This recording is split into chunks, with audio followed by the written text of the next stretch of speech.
Simplified SEO Consulting has DIY done with you training and done for you SEO options. So there is truly something to fit every practice owner's SEO needs. Check them out at simplifiedseoconsulting.com/modern therapist and use the code modern therapist for a DIY course, or mention the Modern Therapist Survival Guide podcast during your consult for special offers.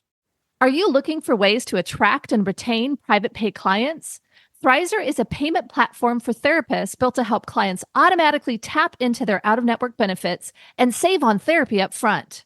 Check out our special link, join.thrizer.com/modern therapist, and use the code modern therapists to activate $2,500 in free payments with Thrizer. You're listening to the Modern Therapist Survival Guide, where therapists live, breathe, and practice as human beings. To support you as a whole person and a therapist, here are your hosts, Curt and Katie Vernoy.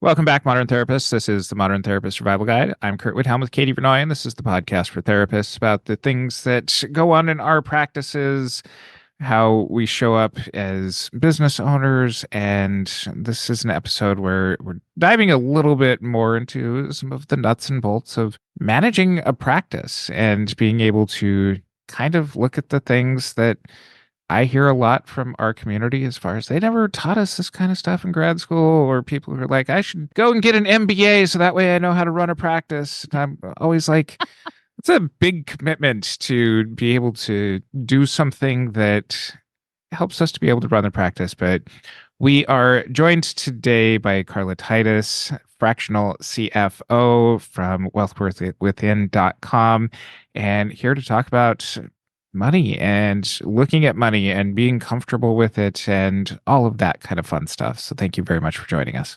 Yeah, thank you for having me. I'm excited to talk about money. Teach everyone that MBA that they want to get, but we can just do it in the next, 20 or 30 minutes. So yeah, perfect. For you, the years of learning. Yes. Distill it all down so we can eat it right up. But before we do that, let's jump in with our first question, which is, who are you and what are you putting out into the world? Yeah, so I'm an ex-corporate finance manager that decided that my gifts were best used for small businesses and to bring the knowledge and education that was a gap. Nobody ever taught you how to manage money, not even in your personal life, let alone in your business. So there's this educational gap that we're trying to close so that we can empower business owners to really, manage and control their finances. Because at the end of the day, it's what gets you out of business fastest. It's what lets you not sleep at night if it's not managed well. But it's also the thing that will help you feel all the impact that you want to have and make sure that you're able to put the work to support people out there by keeping a healthy standing in your business. So I started this consulting out of the need for helping small businesses thrive on the money side of things, but also, again, bring that educational aspect so that they feel that they can do it themselves with a little help.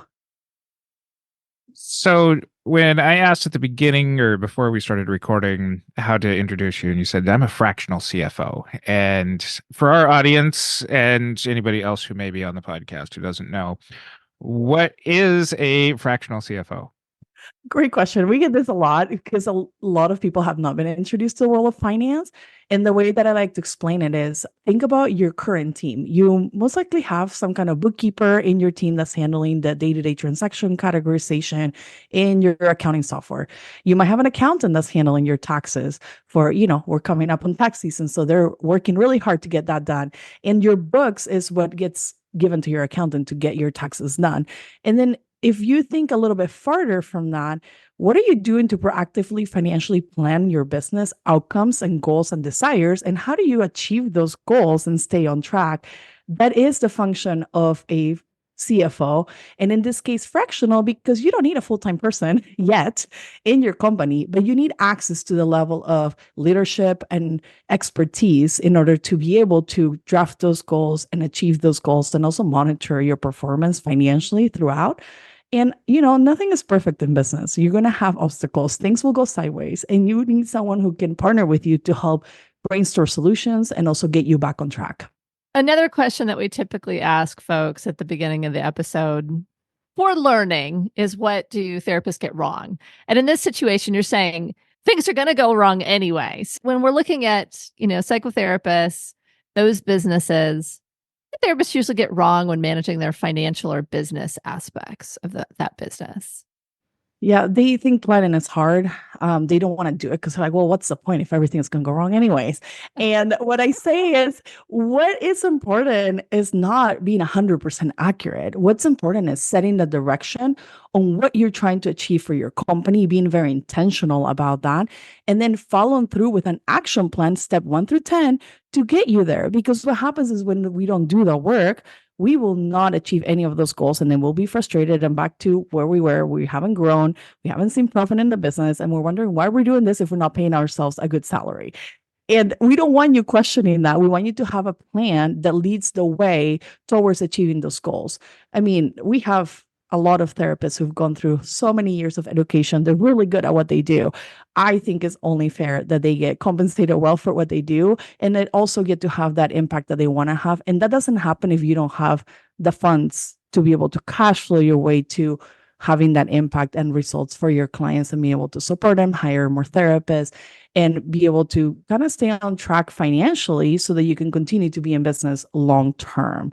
Proactive planning is setting that intention, is having the goals, knowing where you're going. And then, yes, you will have to correct along the way. You will have to take detours, but then the goal is still forefront, and then making sure that you're tracking and monitoring how you're performing towards that is going to be key in achieving those. So what does that conversation look like if somebody's coming to you and they're saying, I want to take on a new employee. I've been, getting more referrals than I can handle myself, or I want to start a new, branch of my business that offers something that requires something like neurofeedback, that requires, a lot of equipment or something like that.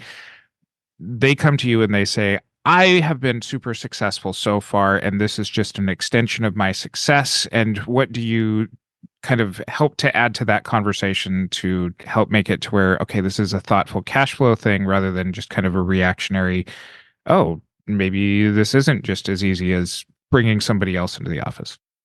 Yeah, we start having conversations around return on investment. So what are you expecting to get out of investing in this equipment or out of bringing a new hire? And then we follow that with, can you afford to do so? And that's where it gets really tricky, because I think we sometimes make decisions without thinking about, can we afford to do this? And are we in a good cash flow standing to be able to have someone that comes on, takes maybe 2 to 3 months to get a full caseload under their belt, where they're bringing you back that ROI you expected. But in the meantime, you're still having to make payroll for the first 2 to 3 months without any maybe benefit just yet. And having done the math on that is really what helps that decision making, because you have enough cash that will get you through that period. Also, if they're not full in 3 months, what do you do? What are, the plans and actions that you will take if things are not going according to plan? And that's where it starts with the decision making, but it continues with the monitoring on what are we achieving? How quickly are we getting there? And if things go sideways, can we spare another 3 months for this clinician to get up to full capacity? Maybe the answer is yes.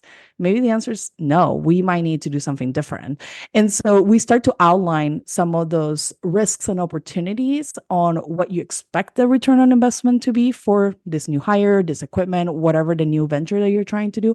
And then make sure that you have the cash flow to invest in that effort and then be able to see it through. Because I think what happens often is we have an idea, we make a decision, and then we run out of money before we can execute fully on that idea. And we don't want that to happen to you. So we want you to plan proactively to avoid that happening and being in that situation. What do the numbers look like on that as far as like hiring a new employee, as far as a clinician who's the ROI will be that they're seeing a full caseload and you've manage the compensation properly. So when they're doing that, you're making money. Like, how do you know when you're at a spot to actually be able to hire?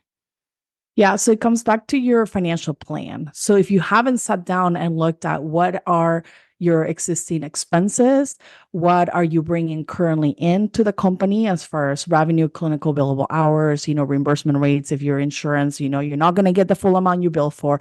So taking all those numbers into account and then mapping out what does adding a new person look like cost-wise, as well as the benefit, the billable hours, the extra revenue you'll be bringing on.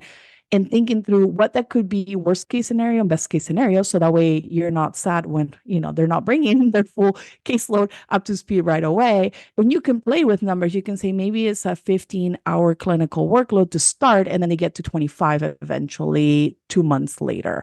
And so you start to do the math between that, the billable rate, you take into account the insurance write-off if you have an insurance-based clinic, and then you look at the math, and the math will tell you what we call a gross margin, essentially the money you bring in minus the cost divided by the money that you expect to bring into the practice. And that will give you a percentage. And normally we try to be between 40 and 50% after paying the therapist on margin, so that you can support the operations of the business and you have room left over for profit as well. And that is where owner's compensation comes out of as well.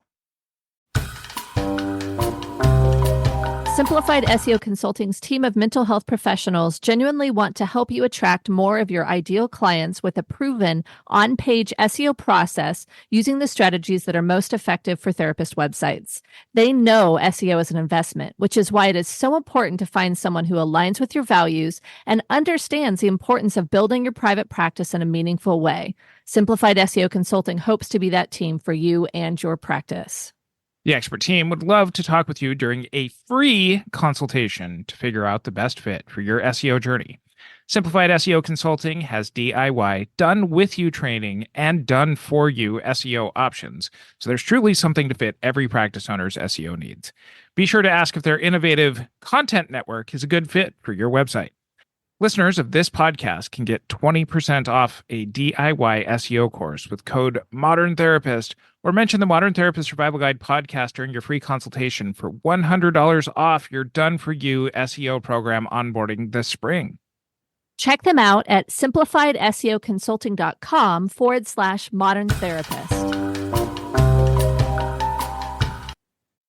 What do you hear as kind of the deer in the headlights kinds of questions when people are first making this step? I think, for people who've run group practices for a while, you're already speaking a language that a lot of them already adopt. But what kind of questions do you hear back from people that are like, oh, I never thought of this? Or like, let's normalize this a little bit for some people who, okay, I have a bank account and there's money in it, and I've never put thought of this stuff before.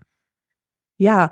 And that's a really good perspective, because I think a lot of what happens is this terminology just gets really complex, or it feels like it can be complex. And we're trying to really simplify things for, the people we work with. When I hear, well, I have money in the bank account, so I'm just going to go ahead and make decisions out of that. What that is missing is the aspect on all the commitments and things you've already agreed to pay for that are coming due in the next 2 weeks, 3 weeks, a month out, and you neglected to account for that in your decision making, because all you're doing is looking at just the bank account balance. And so what we want you to look at is really the profit of the business, and yes, cash flow as well. Of course, we want to make sure money's coming in and staying with you, but proactively planning both sides of it. And cash flow doesn't equal profit. And I think that's where people get this misconception of, well, I made money at the end of the month, but where's all the money going? My bank account doesn't show it. What happened? Who stole money from me? And it's like, no one. You actually spent it. And they're like, wait, what? Just because you're profitable doesn't mean you have cash. And that's because you haven't properly managed your cash flow and planned for how you're going to deploy funds. Maybe you didn't get paid. Like, people forget that you have to collect on receivables, and maybe someone is withholding payment, not on purpose. Maybe they forgot to pay you. Maybe they're taking a little longer to pay, but the bills are still due. So you might have paid for, an office space or rent that was due on the 1st, but you didn't receive the funds that you expected to be able to cover that expense. Rent doesn't stop just because you don't get paid. So now you're out that money, but now nothing came in to offset it. So making sure you understand that timing of the cash flow and reconciling that with what were your results for the month on what money is left after you pay all expenses is going to really help you start getting some more clarity on where your money is going and what's happening. Because we get that question a lot. I'm like, why is my bank account not looking happy, but my profit says I should be happy? I think it's interesting. So there's a stereotype, and some people might say this feels very true, and I feel like it's not totally true, but that therapists are notoriously bad at math and just are afraid of it.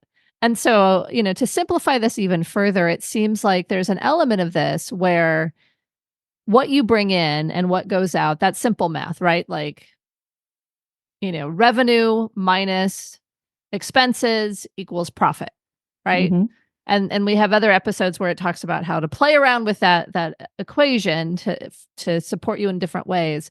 But to me, if we're looking at that cash flow, that requires a lot of math that I think a lot of clinicians might shy away from. But you're also talking potentially just about having enough money to be able to cover the costs of the first 2 months of whatever this scaling is. So whether you're hiring or you're buying equipment. And so there's maybe another number to look at too, which is how much is kind of in a reserve, and potentially a Mhm. special reserve that's put in place to be able to manage some of these things. Is there a magic number there of how much in reserve you should have, or how much what special pot of money you should have in order to jump forward with one of these things? Because to me, there's a couple of different pieces here that's managing your day-to-day, kind of profit and loss and all of that kind of stuff. But then there's also this, like, I'm going to make a jump that's Mhm. going to mean that for a couple of months I'm negative and I have to be able to cover it. So what does that look like? How does somebody figure out that number of, like, I need to have this much in reserve or this much that I'm willing to invest in order to make this jump? Yeah, and I hear a lot that therapists are not good with math, but then when we boil it down to simple terms and kind of walk them through the numbers, they're like, "Ah, I get it." And Excel Yeah. is magical. Yeah. So it can do a lot of math for you. So just Sure. putting that out there. Sometimes I think we use that as a way to avoid looking at the numbers because maybe we Yeah. don't love them, or we have money mindset. This is big, right? It happens. We understand. And we're gentle about our approach towards, hey, let me walk you through the numbers, help you understand them. Because once you do, you'll feel more in control or willing to even, address what's happening. And it also gives you a lot of insight on where you're at as a starting point and then making progress from there. So, side note on that. To your question on scaling and affordability.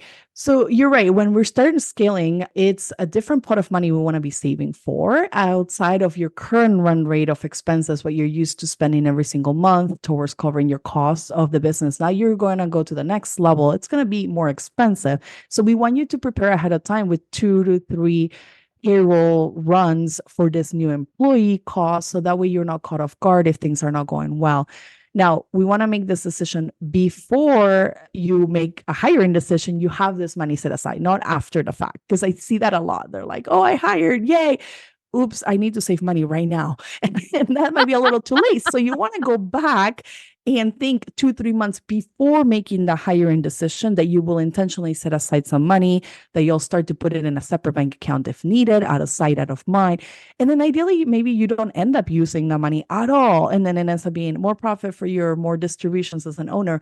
But the idea is that it's there in case you need it. So that way you're not stressing out, you're not pushing the timeline, you're not demanding of the therapist, work harder, work faster. I need to make my money back. You're just saying it's okay to have a ramp up period because we all know when you're new to a company and you're starting your workload or your caseload picking up, it takes a little bit of time before you see it fully at capacity. So just keep that in mind. I know that this hire might cost you at first, but ultimately they will be returning their benefit to the company once they're at that full caseload. And you don't have to stress about it, which is the best part about having saved for this ahead of time. It's not a surprise. You plan for it, you have the money, and you can just let it and see it through. Obviously, monitor performance every month. We're not saying just wash your hands off and be like, I have the money, so it's fine, whatever. They can fail.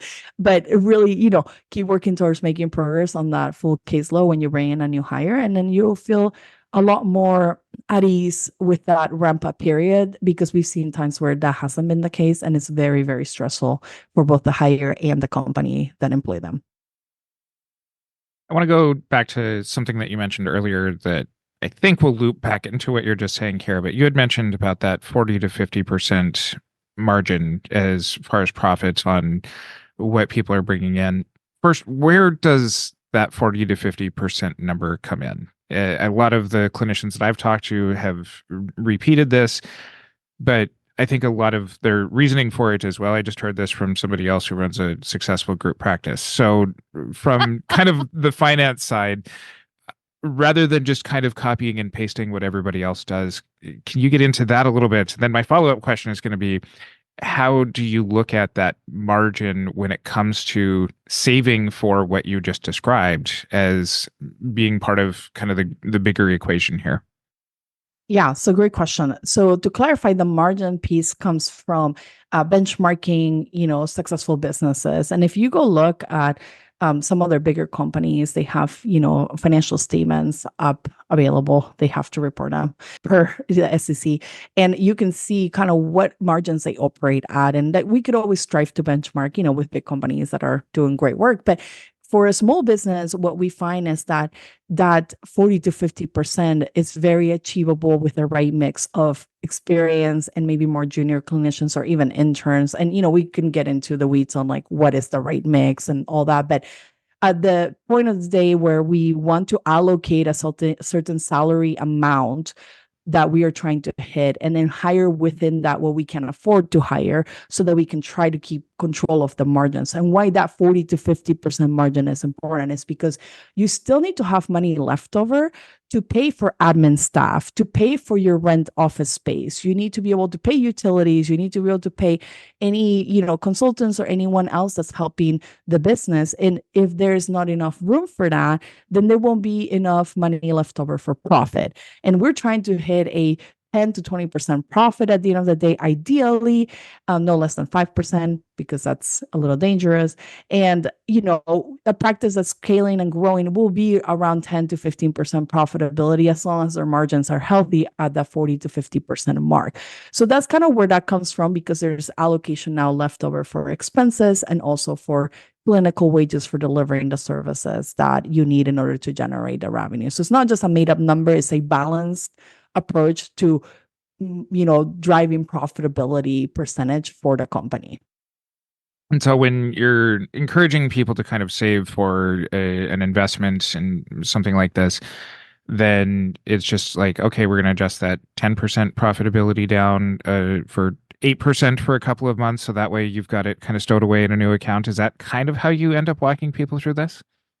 Great clarifying question. And actually, we want you to still hit that 10% profit minimum. What we're going to do is take some of that profit every month and set it aside. So instead of you just be cashing all out and be like, woo, I'm going to live it up and take all the money I have left from the bank account and move it to my personal. You say, wait, the business needs an investment. We need to scale, or we choose to scale at this point. We want to grow. So we want to reinvest some of that profit back.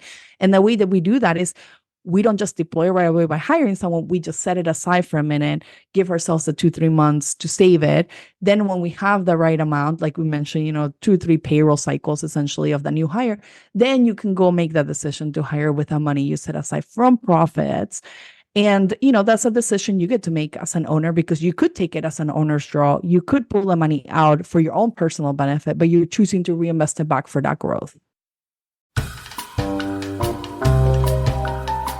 Thrizer is a payment platform designed for out-of-network therapy. As a therapist, you would use Thrizer to charge clients for sessions and collect your full rate upfront. From the client's perspective, Thrizer links to their health plan, so insurance claims are automatically submitted for them upon every charge. From there, Thrizer manages the claims end-to-end so that your clients don't have to worry about manually submitting super bills or getting on calls with insurance. The best part? Thrizer allows clients to only pay their co-insurance portion for sessions, while Thrizer covers the rest of your fee and waits for reimbursement on their behalf. They also offer you an instant benefits calculator for free, allowing you to provide upfront transparency to prospective clients on their out-of-network coverage. Therapists only pay a standard 3% credit card processing fee per session with no additional fees. Visit join.thrizer.com/modern therapist to get started and use our promo code Modern Therapists to receive $2,500 in waived fees for your sessions. When you're talking about setting it aside, are you talking about setting it aside, and letting it sit, or are you talking about actually investing it and trying to earn some money on the money? I was trying to figure out what you're good question. saying there. Yeah, no, actually, literally let us sit on a savings bank account, like doing nothing. Like maybe you get a money market and it gives you 5% at this point, because there's some of Sure. those happening. So that will be great because at least your money is producing some kind of outcome. But realistically speaking, those will not be here forever. So it might just be sitting on a checking or savings account earning 0.001%. And you got to be okay with that because this is the safety net we are creating in order to be successful. And again, be able to see through this higher getting to the point where they're returning on that investment. And no, we don't want to do anything fancy with the market or put the money long term because we need that money in the next 2-3 months. If you're talking about investing for the next 5 to 10 years for your company, then maybe go ahead and put it in the stock market because that's long term investing versus short term. We just want to keep it nice and safe and tight because we will need it pretty soon. With this planning, there's like, I'm going to set aside a pot of money for this new hire that I'm going to have. It also seems like we need something for a rainy day, and there's a lot of different places, and so the margins seem to get smaller and smaller if I'm putting up aside a whole bunch of money for growth and for catastrophe. Can you kind of dig into that a little bit more? Because I feel like, sure, I could put all this money away and just not pay myself very much and like store this profit, and maybe I'll take it at the end of the year because the 10% profit will be there by the time this new hire, gets up to speed. But to me, it feels like there's a lot of places people can kind of squirrel away money kind of protectively that may make it harder for them to kind of create the life they want even. Yeah, that's a great point. And it's something that we very much emphasize with all of our clients. And that is that we need your business to provide for you whatever lifestyle that you chose because, you're doing a lot of hard work here. So we are saying that priority should be that you pay yourself. Right. So before you scale, before you do all the crazy things, try to grow and do all the profitability, savings, squirrel away, I need you to be a line item in your P&L. So you should be on the expenses, getting a salary. That's number one. So if you're not even there and you're already thinking about hiring, I say put a pause on that thought and really rethink what is your priority. And it should be to pay yourself first. Okay. Because I've seen too many businesses that pay everyone else but the owner. And they're like, one day I'll sell, one day I'll have profit. And one day it doesn't really come on. So like, just, we want to balance it with reality, right? And reality is we created a business that needs to provide for us first and then for everyone else as well as we grow and scale. So make sure that you address that from the beginning. It's a habit and it doesn't come easy down the road. One day doesn't just happen. You need to be intentional about prioritizing your pay and your needs. Once you've covered that, now you're talking about an extra, 10% of profit left after you pay yourself. Now you're going to use that to either save for a rainy day because rainy days do happen. And at the same time, if you want to scale, maybe save for scaling. And you need to get your priorities right. Rainy day savings comes first. Saving for scaling comes next. And the reason why that is because you don't want to be in a situation where you're down clinical hours or something happened or the slow season hit, and then you don't have money to cover your expenses. That's what the rainy day fund does for you. 2-3 months of expenses, just have it set aside so that I'm good. Even if things don't go well this month, I will be okay. And then I can take that time. But what we're doing is buying yourself some time to react and make any changes necessary so that you can change the direction of what's happening. And creativity doesn't flow when you got to make rent tomorrow. Okay. So let's make sure we give ourselves the luxury of time to respond to what's happening, come up with some ideas, and also execute them and see them through. Then when you're looking to scale, now that you have your little cushion runway fund for all expenses and things that might go sideways, then you start to save for scaling. And so to be realistic, this doesn't just happen overnight. It's not going to happen in 1 month. You need to be saving ahead of time in a disciplined manner. And maybe it's just put away 2% of your profit and the other 8, maybe you get to take as some owner's drawer. Maybe you put half of it away and you start to build it up. And before you know it, because you've been disciplined and, every month you're putting some away, you'll be surprised how much you actually ended up saving in the company. Assuming, you didn't have any catastrophe or things that went wrong that, it's going to happen, unfortunately, in business. But that is just part of, being I think a business owner is we get to deal with that and we get to be on the other side of it once we solve the problem. But yeah, that is my priority list is pay yourself, save for a runway fund, cushion fund, and then you can start saving for scaling next. Everything that you've been talking about so far has involved people already having money or already having cash flow. I know some people who explore or take out business loans in order to be able to expand on their practices or take on some of this kind of stuff. How did those fit into the equation that you're talking about here? Great question. So when we are looking for financing options, what you need to understand and know is that you are not going to get a loan if your business is not performing financially. If you're just getting started, you might be able to make a case with a solid business plan that there is an upside for this, and you most likely will have to personally guarantee some of those loans in order to get them. So just to be clear, financing will happen, but you will end up having to be involved in some way personally. What we try to do when you're getting loans or getting grants to get started is just make sure that you have a plan for that money before you get it. Because once it hits a bank account, you can find so many things to spend it on and nothing that moves the needle or makes you money back. So, if you're going to invest in marketing, make sure it's the right type of marketing that's getting you results. If you're going to, invest in some visibility, like make sure that they're the right type of things that will yield paying customers in the door, not just what everyone else is doing that maybe it's not going to work for your business. So make sure you have a plan on how you're going to pay those loans back. A lot of what I see when business owners take out those loans is they're like, well, we'll just deal with it later. And the payment is due next month, just so you know. And we need to have to put it in the budget so that we know we can afford to pay that back at the same time that we're producing the results from a revenue perspective. So your priority should be to go land the clients you need, make sure that you're, listed in the right places and that you're bringing the right leads and converting in order for you to then be able to afford to pay that loan back over time. And no matter if you're established business or a new business, you need to have a plan to pay that back and off over time, and maybe in an accelerated manner if you end up having more success than you expected. But the debt payoff plan is just as key as taking some of that financing in whatever way it comes. If it's grant money, there's restrictions with that. So just kind of be mindful of what type of money you're getting and from who and what are the terms to pay that back. We need to understand the cash flow in our business. We need to be able to prioritize the right things. And so far we've got pay yourself, get a rainy day fund, and then you can start thinking about saving to scale.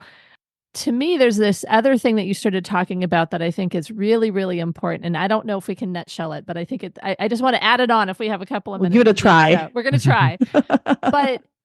But it's how do you spend the money that you've saved, right? Or that you for this scaling. And I'm hearing, and so I want to clarify with you, prioritize the stuff that's going to make you money. And so, I know that there's a lot of therapists that'll worry about their office or their furniture or a fancy application that's going to change the way they practice, or training, or those types of things. And yes, all of those things potentially could have impact on bottom line, but they may not. And so how does someone identify, like, a quick assessment of, is this investment worth what the potential ROI is? And I'll tell you, I've heard so many shiny object distractions that people want to invest money on. And I'm just cringing over here. I'm like, well, isn't the point of business for us to make money? Like, just saying, right? Like, let's clarify, right? There's a lot of nice things we can buy, have, invest for in our business, and everything has its time, right? When things are going well, go invest in that shiny thing, like the new software, you upgrade your office furniture. Guess what? You can start with cheaper furniture, right? Or the minimum, and then upgrade when things are better. So I think these are just delay strategies to go do the hard work. And the hard work is paying clients or getting patients in the door, going and drum up, some business. And when you're looking at investment opportunities, what I want you to think about is, what is your expectation of the outcome you want to see from putting this money out there or paying this person for XYZ? And if you don't have clarity on what that is, because people are just making you promises and, you're not seeing results a month in, 2 months in, you need to start asking questions. We see this a lot with, some marketing strategies that maybe are not working anymore, or you rather do organic than paid. And there's so many conflicting advice out there. And yeah, at the end of the day, I think you need to focus on what are the results that you expect to drive with this investment. Is it going to be a 2x your investment back? Is it a 3x? Is it 10 new leads? Is it 100 new leads? What are you expecting? And then you need to measure along the way as you're making that investment, what are the outcomes you're actually seeing? Meaning, if you can't track them, this might be a harder investment to, like, get behind, because you're like, well, I paid for this, but did I get clients? Like, can we see that? Where's the data? Like, did we give them a code? Like, how do we track this? And I think that becomes the challenge, is a lot of people are not thinking about what are your expectations going into this investment before you make it. Again, always key, before you make it. And then 2, measuring, are we getting those results? And if not, asking, why are we not? What can we change? And how do we make sure that this ends up being worth it? Otherwise, do we need to cut it short? And I know people just get so caught up on, well, I made a 6-month commitment, so I kind of have to see it through. And it's like, nope, if you're not seeing results in month 2, I would reassess whether or not you need to exit left and try something else, because we could always have new things we can try at a small scale. Then if we see they work, I'm going to put my money 10 times over on that one, because I know I got results. And that's where you start to see things that move the needle in your business. Yeah. Do you have a part of your website that's just like sunk cost fallacy, that when you talk with people about this, you just are like, here, go to my blog on this? And it sounds like we are going to be writing that up. We talked a lot about sunk costs with our clients, because I think there's a lot of times where we go into investments that we think are going to be good. And then we're like aware of the numbers. We obviously work the math and say, hey, this is the level of investment. Are you okay if we walk away with nothing because, things just didn't work out? And they're like, yes, I am actually. But they go in with eyes wide open. So then it's not a surprise when we have to exit that investment that is sunk cost. Unfortunately, it really sucks. And that we knew the math ahead of time, though. So we were okay making that decision intentionally. And we're not just surprised and shocked that it didn't work. And oh my God, what are we going to do?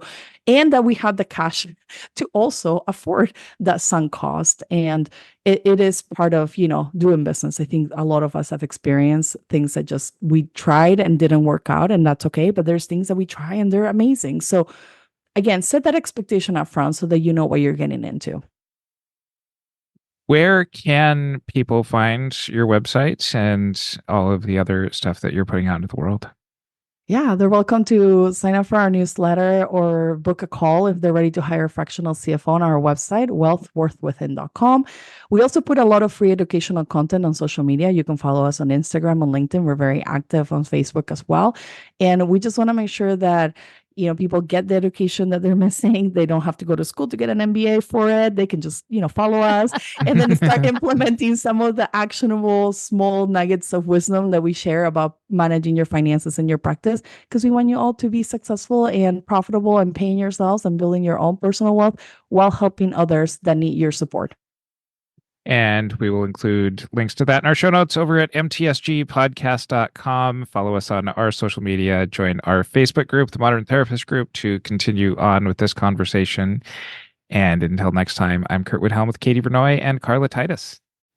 Don't forget, we have some special offers from our partner, Simplified SEO Consulting. Get 20% off a DIY SEO course with the code Modern Therapist, or mention the Modern Therapist Survival Guide podcast during your free consultation for $100 off of your onboarding to the Done For You SEO program. Check them out at simplifiedseoconsulting.com/modern therapist. Remember to check out Thrizer. They are passionate about making out-of-network therapy work for everyone.